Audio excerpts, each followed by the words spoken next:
चवंदा असांजो औलाद हुजे। अक्सर छा थींदो आहे मायूं हिकिड़ी छोकिरियूं हूंदियूं आहिनि जिन खां रुॻो छोकिरियूं पैदा थियूं उन ते घर में तशदुद थींदो आहे।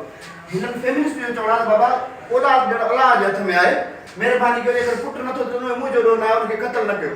हीअ चवंदा आहिनि औरत बि जेके आहे उनखे बि पंहिंजे पुट जी आहे सम्झो, हीअ बि औलाद जा हामी आहिनि। ठीकु आहे, हीअ हर मज़हब खे फॉलो था कनि। के बि मज़हब में हूंदा, जेकॾहिं हिंदू हूंदा त फेरा वठंदा, मुस्लमान हूंदा त निकाह पढ़ंदा, जेकर ईसाई हूंदा त कंहिं न कंहिं तरीक़े सां ही मज़हब में अची मर्द ऐं माई पंहिंजे हिकिड़े निकाह मंझि घर मंझि शादी जोड़िया आहिनि। हीअ एलबीजीटी कम्यूनिटी छा आहे? हीअ एलबीजीटी कम्यूनिटी आहे न, इन जो सभ खां पहिरीं त गाड खे डिसओन था कनि। गाड हुजे, ख़ुदा हुजे, भॻवानु हुजे, उनखे मञनि ई कोन था। उन खां पोइ हीअ निकाह खे नथा मञनि। चवंदा निकाह जेको आहे पहिरीं क़ैद जी कड़ी आहे। जॾहिं निकाह जो त माई माना क़ाबू थी ॿिए सां न मिलंदी, या मर्द क़ाबू थियो की ॿिए सां न मिलंदो, छो जो हिननि खे इजाज़त खपे हीअ निकाह जा। नंबर उन खां पोइ बच्चेदाणी जा, बच्चेदाणी जो मुखालफ़त भाउ औलाद थींदो त अञा माण्हू क़ाबू थींदो, पोइ त वरी ज़िम्मेवारियूं ईंदियूं घर जूं, माना पंहिंजूं ख़्वाहिशूं मरी वेंदियूं।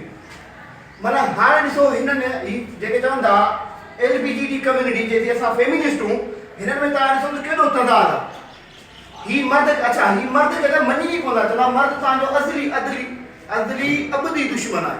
जॾहिं ही चवंदा त असांखे मर्द जे बराबरि जो फ़र्क़ु आयो। ही था चवनि त सभु जेके आहे एग्ज़िस्टेशनलिज़म आहे, कुझु बि कोन्हे को हिते, बसि जेकी ज़िंदगी आहे इहा इन खां पोइ थींदी कोन्हे, इन करे ही औलाद जा हामी कोन्हे, निकाह जा हामी कोन्हे। जॾहिं ही चवंदा निकाह हुजे पिरासत सां शादी हिकिड़ो ख़ानदान हले। ही था चवनि बच्चेदाणी न हुजे, जॾहिं बच्चेदाणी न हूंदी त औलाद किथां थींदो। जॾहिं ही चवंदा औलाद आहे पर औलाद खे छोकिरी छोकिरे हिकिड़ी तरह हक़ मिलंदो। ऐं ही औलाद आहे माना बच्चेदाणी जा हामी, ही चवंदा असांखे ओवेरी खपे ई कोन, या ओवर एक्ट खपे। हाणे मूंखे ॿुधायो ही जेकी एलबीजीटी कम्यूनिटी आहे इहा जेकॾहिं फेमिनिस्ट में लिखी आहे, जे मां फेमिनिस्ट जा हक़ थी वठां, इन जे लाइ ॿ हिकिड़ियूं आहिनि पंहिंजो एनजीओ। हिकिड़ी एनजीओ आहे जेका माण्हुनि खे कमु पई करे, भई इंडिया में बि पूरी दुनिया में बि जेके माइनि खे अॻियां थी वञनि, तव्हांजा मसइला हल कनि, तव्हां रोडनि ते निकिरो। ॿी हिकिड़ी जेकी आहे उहा वरी हिन कानून खे ख़तमु करण लाइ अदालती जंग बि विड़े ऐं पार्लियामेंट में जंग बि विड़े। जीअं ही माण्हू जेके आहिनि रोडनि ते अचनि, रश अचनि, हिकिड़ी वॾो हिकिड़ो जुलूस निकारनि, पोइ इहे जेके हिकिड़ी जेकी एनजीओ जेकी आहे मास वारी, उहे बैनर उहे वीडियो खणी हिननि खे ॾींदा।